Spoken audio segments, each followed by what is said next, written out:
അപ്പോൾ എല്ലാവർക്കും എൻ്റെ വ്ളോഗിലേക്ക് സ്വാഗതം. എപ്പോഴും അങ്ങനെ പറയാറില്ല, പക്ഷേ ഇന്ന് ഞാനത് പറയുകയാണ്. കാരണം എന്താ വെച്ച് കഴിഞ്ഞാൽ ഞാനിപ്പം ഒരു പേഷ്യൻ്റെ വീട്ടിലാണ്. ക്യാൻസർ രോഗിയാണ് പുള്ളിക്കാരി. അൽഫോൻസ ചേച്ചിയാണിത്. സെക്കൻഡ് റൗണ്ട് ആയിട്ടുണ്ട് ഇപ്പം. പിന്നെ ഈ മോളുടെ പേരെന്തായിരുന്നു? അഖില. അതിനും നല്ല സുഖമില്ല. എന്താണ് അസുഖം മോക്ക്? ഹീമോഗ്ലോബിൻ കുറവാണ്. അതൊരു പ്രശ്നം. പിന്നെ ഇദ്ദേഹത്തിനാണ് പൈൽസിൻ്റെ അസുഖം. ഇപ്പോൾ ഓപ്പറേഷൻ കഴിഞ്ഞിരിക്കുകയാണ്. ഇവർക്ക് രണ്ടുപേർക്കും ജോലി ചെയ്യാൻ പറ്റില്ല. ഇപ്പോൾ ഇദ്ദേഹമാണ് വെളിയിൽ പോയി തൊഴിലുറപ്പ് ചെയ്തും പിന്നെ എത്ര രൂപ കിട്ടുമെന്നുള്ളത് നമുക്കറിയാമല്ലോ. പിന്നെ വന്നിട്ട് ഇഷ്ടിക ചൂള അവിടെ പോയി ഇഷ്ടിക പറക്കി കൊടുത്തുമൊക്കെ. പക്ഷേ അദ്ദേഹത്തെ സംബന്ധിച്ച് ഈ ഓപ്പറേഷൻ കഴിഞ്ഞിരിക്കുന്ന സമയമാകുമ്പോൾ അതൊന്നും ചെയ്യാൻ പാടില്ലാത്ത, പക്ഷേ അതൊന്നും പറഞ്ഞിട്ട് കഥയില്ല, നമുക്ക് ജീവിക്കണ്ടേ. നിവൃത്തികേട് കൊണ്ടാണ്. അപ്പോൾ എനിക്ക് ഒരു കാര്യം പറയാനുള്ളതെന്ന് വെച്ചാൽ ഒരു അല്പമെങ്കിലും നിവൃത്തി ഉള്ളവരാണെങ്കിൽ ഇതുപോലുള്ള വ്ളോഗർമാരുടെ മുന്നിൽ വന്ന് ഇരിക്കത്തില്ല. അങ്ങനെ അവർക്ക് ഇരിക്കാനുള്ളൊരു മനസ്സുണ്ടാകില്ല. പക്ഷെ അവരുടെ നിവൃത്തികേട് കൊണ്ടാണ് അവരൊക്കെ വന്ന് ഇങ്ങനെ നിൽക്കുന്നത്, ഇരിക്കുകയൊക്കെ ചെയ്യുന്നത്. അപ്പം ഞാൻ പറയുന്നത്, നമ്മുടെ വ്ളോഗ് കാണുന്ന വിജുവിൻ്റെ വ്ളോഗ് കാണുന്നവരും എല്ലാവരും കിട്ടുന്ന ഒരു 100 രൂപയായാലും മതി. പല തുള്ളി പെരുവെള്ളമായിട്ട് മാറിക്കോളും. അവർക്ക് അന്നന്ന് കഴിഞ്ഞു പോകാൻ തന്നെ നിവൃത്തിയില്ല. വീടൊക്കെ കണ്ടു കഴിഞ്ഞാൽ ഭയങ്കര ഒരു ശോചനീയാവസ്ഥയിൽ കിടക്കുകയാണ്. 10 രൂപ ശരിയാണ്. 10 രൂപയായാലും നിങ്ങൾ ഇട്ടോളൂ. നമ്മളിവരുടെ ഗൂഗിൾ പേ നമ്പർ കൊടുത്തേക്കാം. ഞങ്ങളുടെ ആളുടെ നമ്പറല്ല തരുന്നത്, അത് നേരിട്ട് കൈകളിൽ തന്നെ എത്തട്ടെ. അതുകൊണ്ട് നിങ്ങളാൽ പറ്റുന്ന സഹായം നിങ്ങൾ ചെയ്യുക. എന്നെ കൊണ്ട് പറ്റുന്നതും വിജുവിനെയും കൊണ്ട് പറ്റുന്നതൊക്കെ ചെയ്യുകയാണ്. നമ്മൾ ചെയ്തിട്ടേ പോവുകയുള്ളൂ. അല്ല, എനിക്ക് ഏറ്റവും വലിയ സന്തോഷം തോന്നി ചേച്ചി. ഈ വിഷയം ഞാൻ ചേച്ചിയോട് വിളിച്ച് പറഞ്ഞപ്പം ചേച്ചി എത്ര തിരക്കുള്ള ആളാണ്, എനിക്ക് നല്ലപോലെ അറിയാം. പക്ഷേ ഈ കുടുംബത്തിൻ്റെ അവസ്ഥ കണ്ടപ്പോൾ ചേച്ചി തിരിഞ്ഞ് പോയില്ല കേട്ടാ. എന്നോട് പറഞ്ഞൊരു മറുപടി എന്ന് പറഞ്ഞാൽ, ബിജു ഞാൻ വരുന്നുണ്ട്, എനിക്ക് ഒരു ദിവസം ഒന്ന് വെയിറ്റ് ചെയ്യണം. അപ്പോൾ ഞാൻ ചിന്തിച്ച് എനിക്ക് വ്യക്തിപരമായിട്ട് ആ കുടുംബത്തിലേക്ക് കുറച്ച് സാധനങ്ങളൊക്കെ വാങ്ങണം. അപ്പോൾ അത് കേട്ടാൽ ഭയങ്കര സന്തോഷം തോന്നി കേട്ടാ. ചേച്ചി സാധനങ്ങൾ ഉൾപ്പെടെയാണ് ഇവിടെ വന്നത്. ഒരുപാടൊരു സന്തോഷം. ചേച്ചി ചെയ്യുന്ന ഓരോ ഈ കാര്യങ്ങൾക്കും എന്തു പറയാം, ദൈവം നമുക്ക് അത് മാത്രമാണ് കൂട്ടുള്ളത്. അവർ ഒരു 5 ദിവസമെങ്കിലും അത് കഴിക്കുമ്പോൾ നമ്മൾ ഓർക്കുമല്ലോ, നമുക്കത് മതി, നമുക്ക് വേറെ ഒന്നും വേണ്ട. അപ്പോൾ നിങ്ങളെ കൈയാൽ നിങ്ങൾക്ക് പറ്റുന്ന സഹായം നിങ്ങൾ ചെയ്യുക, അത്രേ എനിക്ക് പറയാനുള്ളൂ. ഇപ്പം അത് മാത്രമല്ല, ഇപ്പോൾ ഗുളിയൊക്കെ ഒരുപാട് മുടങ്ങി. അപ്പോൾ മുമ്പ് പറഞ്ഞിട്ടില്ലേ. അപ്പോൾ എന്നെ ഇങ്ങോട്ട് വിളിച്ചത്, ഈ കേസ് പറഞ്ഞത് എൻ്റെ ഒരു സുഹൃത്ത് ചേട്ടനുണ്ട്, അശോകൻ എന്ന് പറഞ്ഞ ചേട്ടൻ. ആ ചേട്ടനെ വിളിച്ച് വിളിക്കട്ടെ. ചേട്ടാ വരുമോ? എല്ലാവരും പറഞ്ഞു. ഇതാണ് അശോകൻ എന്ന് പറഞ്ഞ ചേട്ടൻ. ചേട്ടനാണ് ഈ ഒരു കാര്യം പറയാനും ഞാൻ ചേച്ചിയോട് പറയാൻ വേണ്ടി വന്നത് കാരണമായത്. അപ്പോൾ എനിക്ക് ഇവരൊക്കെ ഒന്ന് പരിചയപ്പെടുത്തി തരുമോ? ഇത് ശിവരാജ്, ഇത് നമ്മുടെ പഞ്ചായത്ത് സെക്രട്ടറിയാണ്, ആദ്യം പഞ്ചായത്തിൻ്റെ. പിന്നെ ഇത് വന്നിട്ട് പത്മകുമാർ, ബാലരാരം പഞ്ചായത്തിൻ്റെ ഒരു മെമ്പറാണ്. പിന്നെ ഞാൻ മണ്ഡലം സെക്രട്ടറിയാണ്, നേറ്റിങ്ങരയാണ്. പിന്നെ ഇത് ഹണി പണിക്കർ, അഡ്വക്കേറ്റാണ്. ഇത് നമ്മുടെ അയൽവാസിയാണ്, നമ്മളെല്ലാവരും അയൽവാസിയാണ്. അപ്പൊ ഇങ്ങനെ ഒരു സാഹചര്യത്തിൽ ഇവരെല്ലാം കൂടണമെങ്കിൽ എന്തായിരിക്കും അവസ്ഥ എന്നുള്ളത് മനസ്സിലാവുമല്ലോ, ഇല്ലേ? അത്രയ്ക്കും കഷ്ടതയാണ് അവര്. വേറെ ആരും ഇല്ല സഹായിക്കാൻ വേണ്ടി. ഇവർ 3 പേരേ ഉള്ളൂ ആ മൊത്തം. പിന്നെ നമ്മളെ പോലെയുള്ള നാട്ടുകാരും. എന്നാലും ഒരു പരിധി ഉണ്ടല്ലോ അവർക്ക് സഹായിക്കാനായിട്ട്. അതെ, അതാണ് ഞാൻ ചേട്ടനെ വിളിച്ച് പറയാനും ചേട്ടൻ ഇവിടെ വരാനും കാരണം അതാണ്. ഞങ്ങളുടെയൊക്കെ വ്ളോഗ് കാണുന്നവർ ഒരുപാട് പേരെ സഹായിക്കുന്നുണ്ടെന്ന് നമുക്കറിയാം. അപ്പോൾ ഈ ഒരു കുടുംബത്തെ കൂടെ നിങ്ങൾ സഹായിക്കണം, അത്രയാണ് നമുക്ക് പറയാനുള്ളത്. കൈവിടാൻ പാടില്ല. കാരണം ആഹാരത്തിന് പോലും ചേച്ചി ഭയങ്കര ബുദ്ധിമുട്ടാണ്. അതെ, ആഹാരത്തിന് ബുദ്ധിമുട്ടാണല്ലേ. ബുദ്ധിമുട്ടാണ്. കാരണം ഗുളികയ്ക്ക് പോലും നിവൃത്തിയില്ല ഇപ്പോൾ സിറ്റുവേഷൻ. കാരണം ഇവരൊക്കെ നല്ല മനസ്സുള്ള നാട്ടിലുള്ള എല്ലാവരും നല്ല രീതിയിൽ സഹകരിച്ച് കഴിഞ്ഞു. പിന്നെ എല്ലാം പരിമിതികളുണ്ടല്ലോ എല്ലാവർക്കും ചെയ്യാനുള്ള. അവർക്കും കുടുംബവും കുട്ടികളൊക്കെ എല്ലാം ഉള്ളതാണ്. അപ്പോൾ അതുകൊണ്ട് നാട്ടുകാരെ കൊണ്ട് സഹായിക്കേണ്ട അപ്പുറം അവർ സഹായിച്ചു കഴിഞ്ഞു. ഇനി ഉള്ളത് നമ്മളെ ഈ പുറംലോകത്തുള്ള ആൾക്കാരാണ്. അവർക്ക് വേണ്ടിയാണ് നമ്മൾ ഈ വീഡിയോ എടുക്കുന്നത്. അതെ അതെ അതെ.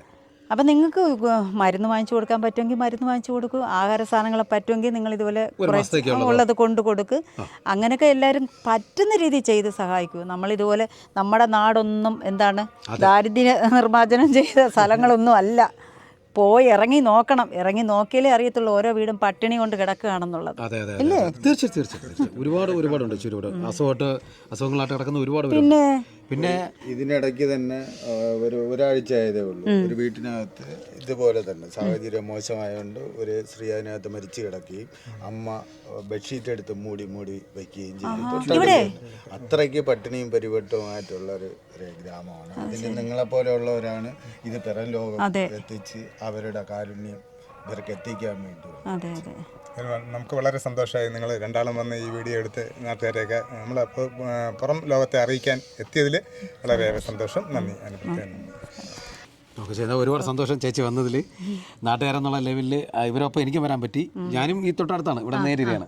അപ്പോൾ അത് വളരെ കൂടെ അടുത്താണ്. ആ അതെ. അപ്പോൾ അവർ വിളിച്ചതിൻ്റെ അടിസ്ഥാനത്തിൽ ഞാൻ അവിടെ വന്നത്. പക്ഷേ എന്തായിരുന്നു നമ്മളെ ക്ഷണം സ്വീകരിച്ച് ചേച്ചി വന്നതിൽ അതിൻ്റെ കൂടെ എനിക്ക് ബിജുവിനെ കാണാനും പറ്റി. ഇങ്ങനെ വ്ളോഗ് വഴി മാത്രമാണ് ഞങ്ങൾ ചേച്ചി ഞാൻ കണ്ടിട്ടുള്ളത്. ഒരിക്കലും ഇങ്ങനെ ഒരു സിറ്റുവേഷനിൽ കാണുമെന്ന് ഞാൻ വിചാരിച്ചല്ല. പക്ഷേ ദൈവത്തിന് ഒരു പ്ലാൻ ഉണ്ടല്ലോ. സത്യമാണ്. അല്ലാതെ ചേച്ചി നമ്മൾ എവിടെയെങ്കിലും വെച്ച് കാണാമെന്ന് വിചാരിച്ചാണ്. പക്ഷേ സിറ്റുവേഷനൊക്കെ ഇങ്ങനെ എത്തിച്ചു. സാരമല്ല, ഇത് അത് സന്തോഷമുള്ള കാര്യം. നല്ല അതിനെക്കാട്ടി എനിക്ക് വലുതായിട്ട് തോന്നുന്നത് ഇത് തന്നെയാണ് ഏറ്റവും വലിയ സന്തോഷം. നമുക്ക് ഒരുമിച്ച് ഒരു നല്ലൊരു കാര്യം ചെയ്യാൻ പറ്റില്ല ചേച്ചി. ഒരുപാട് സന്തോഷം, പറയാനൊന്നും വാക്കുകളില്ല. അതെ. ഇപ്പൊ ചേട്ടാ ഈ സ്ഥലം എവിടെയാണ്? സ്ഥലം ബാലരാമപുരം വഴിമുക്കിന് പൂവാർ പോണ റൂട്ടാണ്. പ്ലാവള ജംഗ്ഷനാണ്. സ്കൂളിന്റെ തൊട്ട് താഴെ പോത്തന്നൂർ എന്ന് പറയുന്ന സ്ഥലത്താണ് ഇവർ താമസം. പോത്തന്നൂർ എന്നാണ് ഈ ഒരു ഏരിയയുടെ പേര്. പോത്തന്നൂർ എന്നാണ് ഈ സ്ഥലത്തിന്റെ പേര്. പ്ലാവളയ്ക്ക് തൊട്ട് താഴെ, സ്കൂളിന് ബാക്കിൽ. അപ്പൊ ഈ വഴി നമുക്ക് എന്തെങ്കിലും ചെയ്യാൻ പറ്റുമോ ചേട്ടാ? ഞങ്ങള് ഭയങ്കര പ്രയാസമാണ് വഴി. ഇതിന് അപ്പുറത്തെ വിളക്കാരൊന്നും ശകലം പോലും വഴി കൊടുക്കുന്നില്ല. ഇതിന്റെ തൊട്ട് താഴെ ഇതെന്താണ്, തോടാണോ ഇത് കനാലാണോ? കനാലാണ്. അതിന്റെ താഴെ ഭയങ്കര ഒരു കനാലാണ്. നമ്മൾ എല്ലാം പാടുപെട്ടാണ് ഇങ്ങനെ സൈഡിൽ കൂടെ വന്നത്. ഇവരെ കൂടെ ഒക്കെ എടുത്തുകൊണ്ട് പോകണമെങ്കിൽ കൊണ്ടുപോകാനും കൊണ്ടുവരാനും ഒക്കെ വലിയ ബുദ്ധിമുട്ടാണ്. കാട് കയറി കിടക്കാണ്. നമ്മൾ വിധേന ഇങ്ങോട്ട് കയറി വന്നത്. നമ്മൾ എന്തൊക്കെ ഇത്ര വലിയ കൊട്ടാരം കിട്ടിയിരുന്നാലും എന്ത് പൈസ ഉണ്ടായിരുന്നാലും സാഹചര്യത്തിലിരിക്കുമ്പോൾ പരസഹായം ഇല്ലാതെ കൊണ്ടുപോകാൻ പറ്റില്ല. ആ അതെ അതെ. പുള്ളിക്കാരുടെ ഹസ്ബൻഡിനാണ് പറ്റുകയില്ല. അല്ല, നാട്ടിൽ സഹായം ഉണ്ടെങ്കിൽ ചേച്ചി വണ്ടിയിൽ മോൾക്ക് എത്ര വയസ്സായി കൊണ്ടുവരാൻ ഇപ്പം? 20 വയസ്സ്. അപ്പോൾ ഈ മോൾക്കും വയ്യ, ഈ ചേച്ചിക്കും വയ്യ, ആ മോളുടെ അച്ഛനും വയ്യ. അപ്പോൾ മൊത്തത്തിൽ ഈ കുടുംബത്തിൽ രോഗാവസ്ഥ അങ്ങ് നിൽക്കുകയാണ്. ഇത് ഇവിടുത്തെ പഞ്ചായത്ത് മെമ്പറാണ്. അപ്പോൾ പ്രധാനപ്പെട്ട ആൾക്കാരെല്ലാം ഇതിവിടെ ഉണ്ട്. അപ്പോൾ പേര് അനിക്കുട്ടൻ എന്നാണ്. അപ്പോൾ ഇവരൊക്കെ പറഞ്ഞ പ്രകാരമാണ്, പിന്നെ നമ്മുടെ ബിജുവും കൂടി പറഞ്ഞ പ്രകാരമാണ് ഞാനിവിടെ വന്നിരിക്കുന്നത്. ഇവിടെ വന്നതിൽ വളരെയധികം സന്തോഷം. അപ്പോൾ എനിക്കൊന്ന് ചോദിക്കാൻ, ഇവിടുത്തെ സിറ്റുവേഷൻ എന്താണ്? വളരെ ദയനീയമാണ്. കാര്യം നമ്മളെ കൊണ്ട് നാട്ടുകാരെ കൊണ്ടും സഹായിക്കണതിൻ്റെ ഒരു പരിധി കഴിഞ്ഞു. കാര്യം ഇവർ ഹീമ ബാക്കിയുള്ള കാര്യങ്ങളും സെക്കൻഡ് റൗണ്ടായി പോകാൻ വഴി സൗകര്യമില്ല. മോക്ക് വയ്യ, അച്ഛന് വയ്യ. നാട്ടുകാരെല്ലാവരും നല്ല സഹായങ്ങൾ ചെയ്തു. പക്ഷെ അതിൽ നമ്മൾ നിൽക്കില്ല. അവരെ ഒറ്റയ്ക്ക് മാറ്റി പാർപ്പിക്കാൻ നോക്കിയാൽ വേറെ എവിടെ കൊണ്ടുപോയാൽ മക്കളെ കാര്യം ചേട്ടൻ്റെ കാര്യം ഒരു മോളേ ഉള്ളൂ. വളരെ ദയനീയമാണ്. വീടിൻ്റെ അവസ്ഥയൊക്കെ ചേച്ചി കണ്ടു. അതുപോലെ ഈ കുഞ്ഞിൻ്റെ അച്ഛന് സുഖമില്ലാത്ത ആളാണ്. അദ്ദേഹത്തിന് പൈൽസിൻ്റെ ഒക്കെ അസുഖമുള്ളതാണ്. എന്നിട്ടും പോയി ഇവർക്ക് വേണ്ടി പല സ്ഥലത്തും പോയി ജോലി എടുത്തൊക്കെ കിട്ടുന്ന പൈസ കൊണ്ടുവന്ന് കൊടുക്കുകയാണ്. പക്ഷെ അദ്ദേഹത്തിന് അതിനുള്ള പറ്റുന്നില്ല. ജോലി എടുക്കാനുള്ള ഇതല്ല. അതൊക്കെ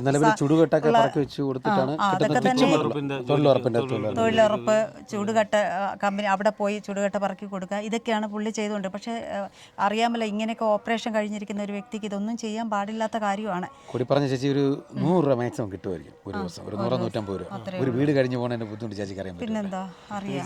അത് 3 പേരും അസുഖക്കാർ. 3 പേര് അസുഖക്കാർ. അതിൽ ഏറ്റവും മെയിനായിട്ടുള്ള ആൾക്കാരാണ് ഇവർ. മരുന്നിന് തന്നെ നല്ലൊരു എമൗണ്ട് കണ്ടത്. ചേച്ചി കുറേ സാധനങ്ങളൊക്കെ കൊണ്ടുവന്നു കേട്ടാ. നമ്മൾ ആദ്യമായിട്ട് കാണാൻ വരികയല്ലേ, അപ്പോഴും നമ്മൾ കൈയും വീശി വരാൻ പാടില്ലല്ലോ. നമ്മളെ ഇത് പിടിച്ചോ, ഞാൻ ചെറിയൊരു സഹായം. പിന്നെ എൻ്റെ കയ്യിൽ ചെറിയൊരു സഹായം കൂടി. ഞാൻ വരും, ഇനിയും വരും. ഓക്കെ.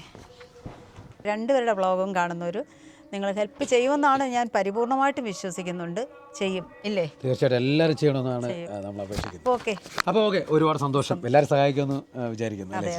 ഓക്കെ.